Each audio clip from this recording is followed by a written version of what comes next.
새로운 인연이라 믿었던 황혼의 동거, 그것은 지옥의 시작이었습니다. 밤낮 없는 요구에 방광염을 달고 살았고, 거절하면 핀잔과 협박이 돌아왔죠. 결국 그 남자는 목욕탕 여자와 불륜을 저질렀고, 오히려 제 탓을 했습니다. 58년을 살면서 가장 치욕적인 순간이었어요. 하지만 저는 더 이상 참지 않았습니다. 35년 간호사로 일하며 수많은 위기를 넘긴 제가 제 인생 앞에서 무너질 순 없었으니까요. 그날 저는 모든 증거를 자식들 앞에 펼쳐놓았습니다. 구독과 좋아요는 이야기를 만드는데 큰 힘이 됩니다. 저는 올해 68배 이순자라고 합니다.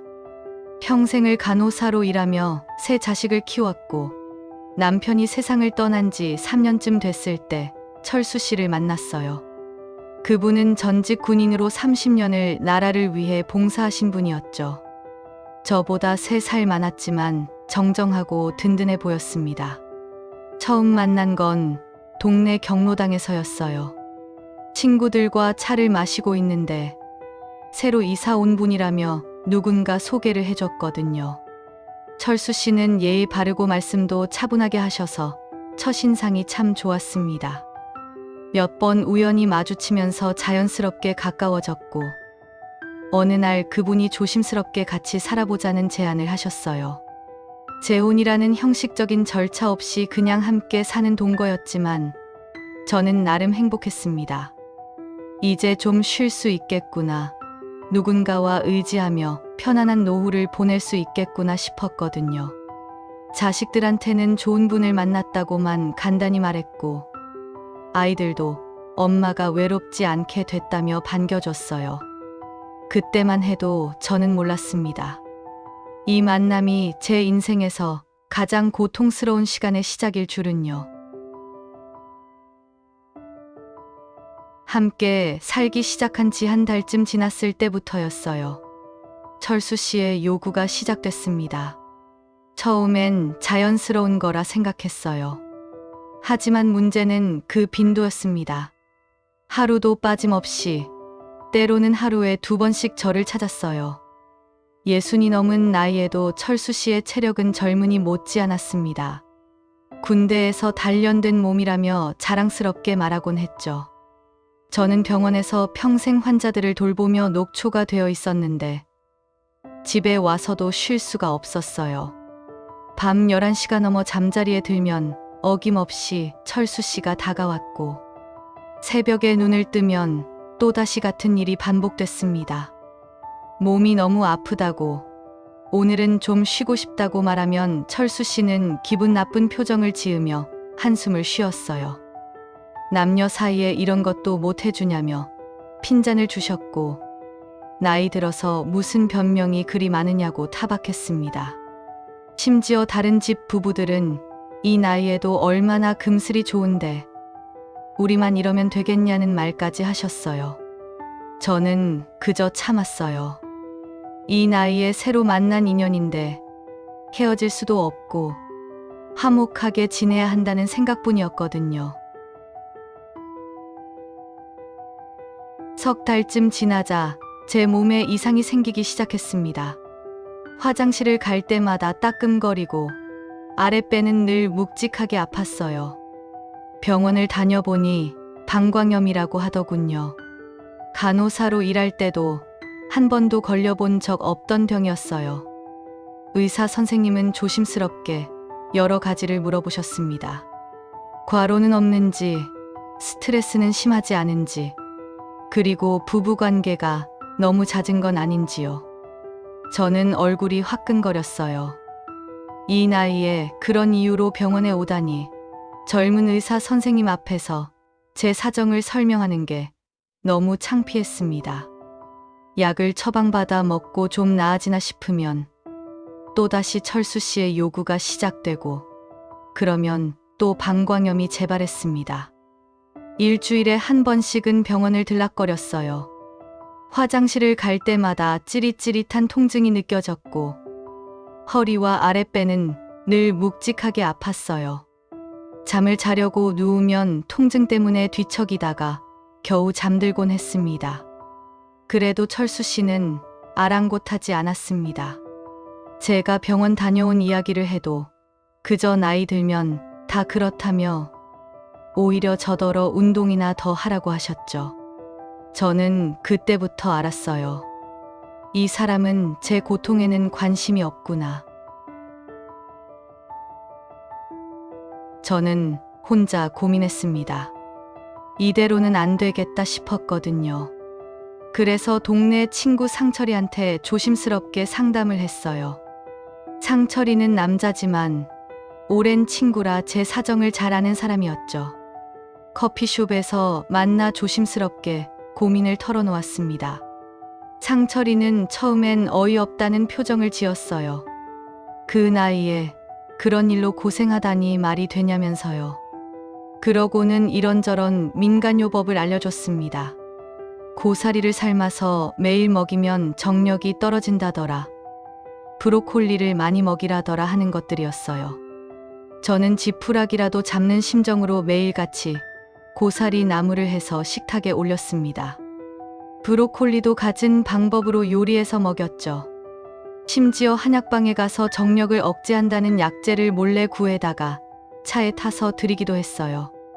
한약방 선생님께 사정을 설명하며 부탁했더니 딱한 사정이라며 몇 가지 약재를 추천해 주셨거든요. 석 달 동안 정성껏 챙겨드렸습니다. 하지만 소용없었습니다. 철수 씨의 기운은 꺾일 줄을 몰랐어요. 오히려 요즘 밥이 잘 맞는다며 더 건강해지는 것 같다고 하시는 거예요. 저는 절망했습니다. 도대체 어떻게 해야 하는 걸까요? 그렇게 1년쯤이 흘렀을 때였어요. 어느 날 철수 씨의 옷가지를 정리하다가 이상한 걸 발견했습니다. 셔츠에서 낯선 향수 냄새가 났거든요. 남자가 향수를 뿌리는 게 이상한 건 아니지만 철수 씨는 평소 그런 거에 관심 없는 사람이었어요. 그런데 갑자기 셔츠마다 향수 냄새가 배어 있었습니다. 그것도 여자들이 쓸 법한 달콤한 향기였어요. 그리고 바지 주머니에서 찜질방 영수증이 나왔는데 제가 모르는 곳이었습니다. 우리 집에서 버스로 새 정거장이나 떨어진 곳에 찜질방이더군요. 가슴이 철렁했어요. 설마 하는 생각이 들었지만 저는 애써 무시하려 했습니다. 하지만 그 뒤로도 이상한 징후들이 계속 보였어요. 전화가 오면 멀리 가서 받고 휴대폰을 유난히 꼭꼭 숨기고 다니시더군요. 예전엔 아무렇게나 놔두시던 분이 갑자기 화장실 갈 때도 휴대폰을 들고 가셨어요. 외출 횟수도 부쩍 늘어났습니다. 운동한다며 친구 만난다며 집을 나가시는 날이 일주일에 서너 번은 됐어요. 돌아오시면 샤워부터 하셨고 옷도 바로 빨래통에 넣으셨습니다. 저는 점점 확신이 들어갔어요. 뭔가 있구나. 철수 씨가 뭔가를 숨기고 있구나. 결정적인 순간은 그로부터 한 달 뒤에 찾아왔습니다. 제가 병원 정기검진을 마치고 일찍 집에 돌아오던 날이었어요. 평소엔 오후 4시쯤 집에 가는데 그날은 예약이 일찍 잡혀서 2시쯤 병원을 나섰습니다. 아파트 근처 골목길을 지나가는데 낯익은 뒷모습이 보였습니다. 철수 씨였어요. 그런데 혼자가 아니었습니다. 옆에 한 여자가 붙어서 걷고 있었고 철수 씨는 그 여자의 어깨에 팔을 두르고 있었어요. 두 사람은 편하게 이야기를 나누며 웃고 있었습니다. 저는 발이 땅에 붙은 것처럼 움직일 수가 없었습니다. 머리가 하얘지면서 아무 생각도 나지 않았어요. 그들은 골목 끝에 있는 목욕탕 쪽으로 사라졌고 저는 멍하니 그 뒤를 바라만 봤어요. 집에 돌아와서도 저는 아무것도 할 수 없었습니다. 저녁을 차려야 하는데 손이 떨려서 칼질도 제대로 되지 않았어요. 나중에 동네 사람들한테 슬쩍 물어보니 그 여자는 그 목욕탕에서 일하는 매니저 미영이라는 사람이었어요. 남편과 별거 중이라며 혼자 산다는 소문이 있던 사람이었죠. 철수 씨는 그날 밤늦게 들어오셨습니다. 평소처럼 아무렇지도 않게 인사를 하시고 저녁을 드시더군요. 저는 아무 말도 하지 못했습니다. 그냥 참담할 뿐이었습니다. 며칠을 고민하다가 저는 용기를 냈습니다. 더 이상 모른 척할 수가 없었거든요. 철수 씨를 거실에 앉혀놓고 제가 본 것을 말했어요. 지난 화요일 목욕탕 골목에서 미영이라는 여자와 함께 있었다고. 어깨에 팔까지 두르고 다니더라고요. 어떻게 된 거냐고 물었습니다. 그런데 철수 씨의 반응은 제가 예상했던 것과 완전히 달랐어요. 사과는커녕 오히려 화를 내시는 거예요. 집에서 마누라가 제대로 역할을 못 해주니까 밖으로 도는 거 아니냐고. 자기는 아직 남자로서 왕성한데. 당신은 맨날 아프다고만 하니 답답해서 어떡하냐고 소리를 지르셨어요. 친구들 만나면 부부관계가 얼마나 좋으냐고 자랑들 하는데 자기만 할 말이 없어서 창피하다면서요. 저는 귀를 의심했습니다. 제 고통은 안중에도 없이 자기 욕구만 채우려는 게 정당하다는 식으로 말하는 거예요. 심지어 제가 병원에 다니는 것도 핑계라고 하셨습니다. 그냥 게으르고 귀찮아서 그러는 거 아니냐고요. 그리고는 이렇게 덧붙이셨죠. 그냥 친구 사이니까 이해하라고. 어차피 당신도 나 없으면 혼자 외롭게 살아야 하는 거 아니냐고요. 저는 그 순간 평생을 헌신하며 살아온 제 삶이 한순간에 부정당하는 기분이었습니다. 참다 못해 저는 직접 그 목욕탕으로 찾아갔습니다. 미영이라는 여자를 직접 만나서 따져보고 싶었어요. 목욕탕 문을 열고 들어가니 그 여자는 카운터에 앉아 있었습니다. 저보다 한참 어린 40대 초반쯤 되어 보이는 여자였어요. 화장을 진하게 하고 몸에 딱 붙는 옷을 입고 있었습니다. 제가 순자라고 소개하며 철수 씨와 어떤 사이냐고 물었습니다. 처음엔 모른다고 잡아떼더니 제가 목격한 사실을 말하자 슬며시 인정하더군요. 미영은 태연하게 대답했어요. 그냥 친한 사이라고, 외로운 사람끼리 위로하며 지내는 거라고요.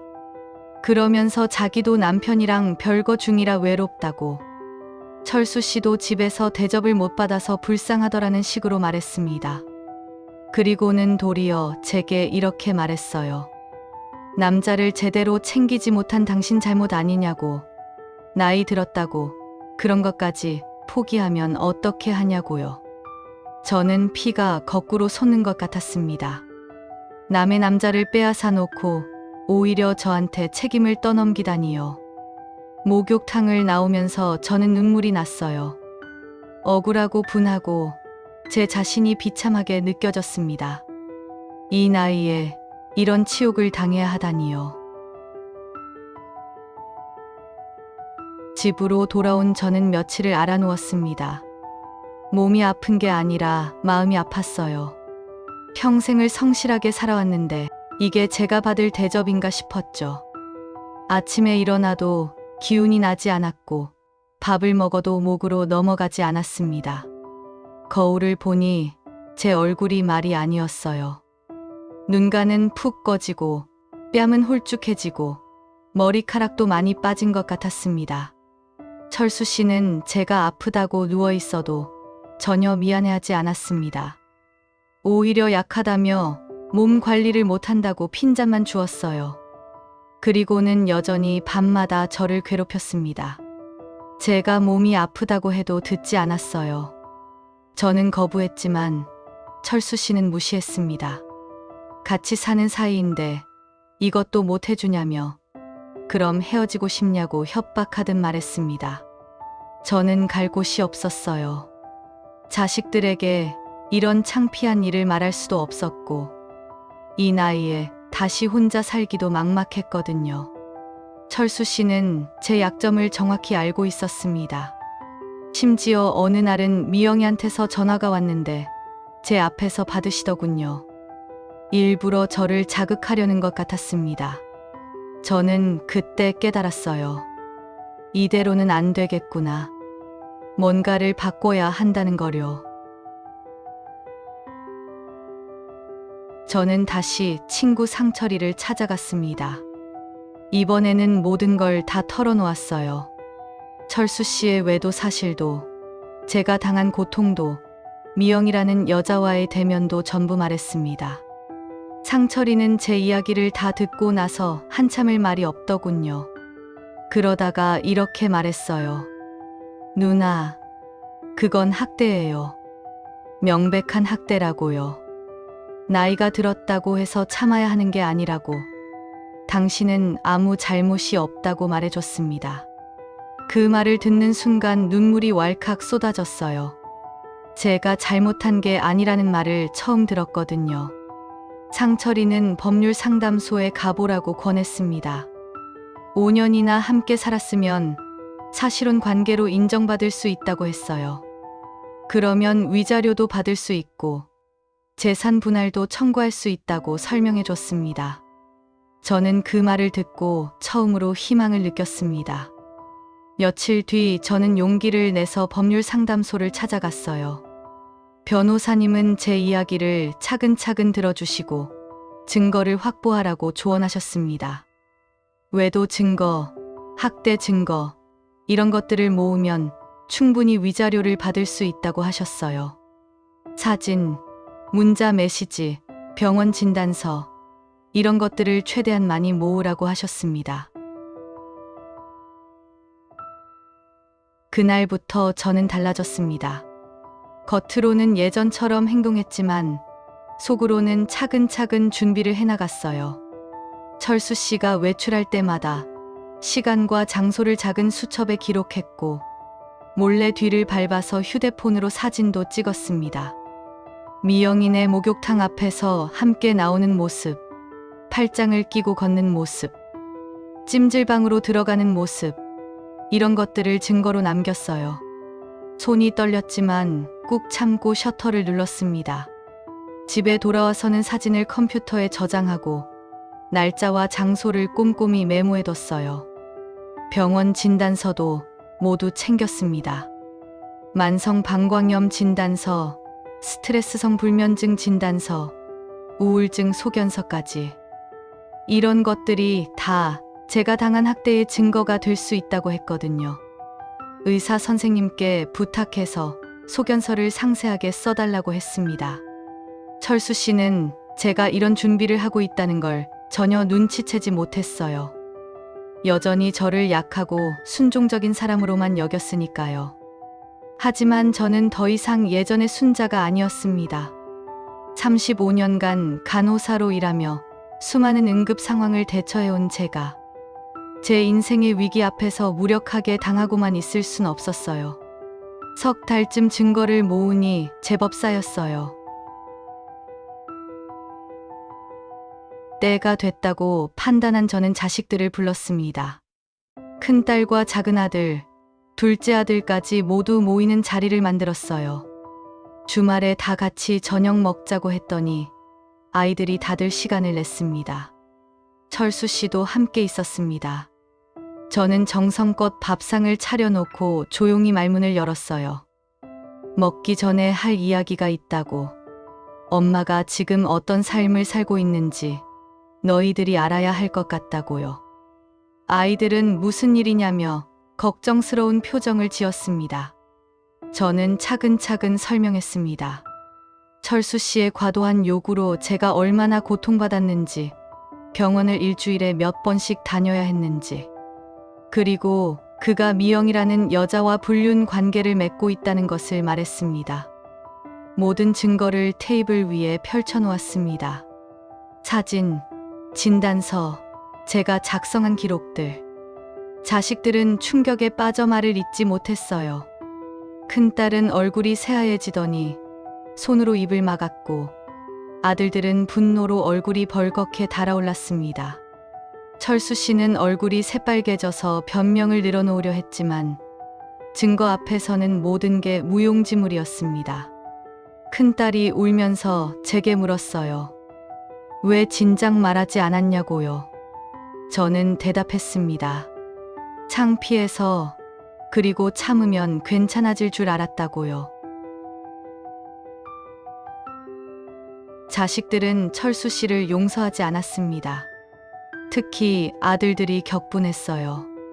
큰아들이 테이블을 쾅 치면서 당장 나가라고, 엄마한테 다시는 얼씬도 하지 말라고 소리를 질렀습니다. 둘째 아들도 눈을 부라리며 경찰에 신고하겠다고, 학대죄로 고소하겠다고 말했어요.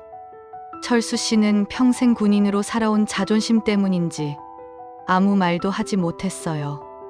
자식들 앞에서 자신의 추태가 만천하에 드러나자 오히려 주눅이 든 모습이었습니다. 변명을 하려다가도 사진을 보면 입을 다물었고 진단서를 보면 고개를 숙였어요. 저는 그에게 이미 준비해둔 서류를 내밀었어요. 사실혼 관계 해소 신청서와 위자료 청구서였습니다. 변호사님과 함께 작성한 것이었죠. 5년간의 동거 기간, 그가 저지른 불륜과 학대에 대한 보상으로 상당한 금액을 요구했습니다. 철수 씨는 서류를 받아들고 벌벌 떨었어요. 손이 떨려서 제대로 잡지도 못하더군요. 하지만 이미 늦었어요. 저는 더 이상 그 사람과 한 지붕 아래에 있고 싶지 않았거든요. 큰딸이 엄마를 자기네 집으로 모시겠다고 했지만 저는 거절했어요. 이제는 제 힘으로 살고 싶다고 말했습니다. 그날 밤 철수 씨는 짐을 싸서 나갔습니다. 5년간 함께 살던 집을 떠나는 그의 뒷모습은 초라하기 그지없었어요. 며칠 뒤 동네에서 소문이 퍼졌습니다. 철수 씨와 미영의 불륜 사실이 사람들 입에 오르내리기 시작한 거예요. 제가 퍼뜨린 건 아니었어요. 아마도 목욕탕 손님 중 누군가가 두 사람을 여러 번 목격하고 말을 퍼뜨린 것 같았습니다. 소문이라는 게 참 무섭더군요. 며칠 사이에 동네 사람들이 다 알게 됐어요. 동네에서 미영의 목욕탕은 장사가 안 됐어요. 불륜녀가 일하는 곳에 누가 가고 싶겠습니까? 손님이 뚝 끊기자 미영은 결국 목욕탕을 접었습니다. 한 달도 못 버티고 문을 닫았다고 하더군요. 어디론가 도망치듯 떠났다는 소식을 들었어요. 철수 씨도 마찬가지였습니다. 동네 어르신들 사이에서 그는 완전히 매장당했어요. 경로당에도 못 나오게 됐고 마트에 장 보러 가도 사람들이 수군거렸습니다. 군인 출신이라며 잘난 척하던 사람이 알고 보니 늙은 아내를 학대하고 바람까지 피웠다는 사실에 모두들 혀를 찼습니다. 철수 씨는 결국 다른 도시로 이사를 갔다고 들었어요. 먼 친척이 있는 곳으로 떠났다는 소문이었습니다. 저는 그 소식을 들으면서도 별다른 감정이 들지 않았습니다. 동정도 미안함도 없었어요. 그저 제 인생에서 독이 빠져나간 것 같았습니다. 지금 저는 혼자 살고 있습니다. 자식들이 작은 원룸을 얻어줘서 그곳에서 평온한 나날을 보내고 있어요. 작지만 햇살이 잘 드는 남양집이라 아침이 참 기분 좋습니다. 아침에 일어나면 제가 좋아하는 커피를 한 잔 내려 마시고 베란다에서 키우는 화초들을 돌봅니다. 장미, 제라늄, 허브, 이것저것 심어서 키우고 있어요. 물을 주고 햇빛을 쬐어주면서 조용히 하루를 시작합니다. 오후에는 동네 도서관에 가서 책도 읽고 친구들과 차도 마시고요. 이렇게 평범한 일상이 이렇게 소중한 줄 몰랐어요. 누군가의 요구를 맞춰주느라 제 몸과 마음을 혹사할 필요가 없다는 게 얼마나 자유로운지요. 밤에 잠자리에 누우면 편안하게 잠들 수 있고 아침에 일어나면 개운한 기분으로 하루를 시작할 수 있습니다. 며칠 전에는 법원에서 연락이 왔습니다. 위자료가 인정됐다고요. 그 돈으로 저는 작은 여행을 계획하고 있어요. 평생 가보고 싶었던 제주도에 갈 생각입니다. 이제 저는 누군가의 아내도 동거녀도 아닌 그냥 이순자로 살아갈 겁니다. 58년을 살아오면서 이제야 제 이름으로 제 인생을 사는 법을 배웠어요. 늦었지만 후회하지 않습니다. 지금 이 순간이 제 인생에서 가장 빛나는 시간이니까요.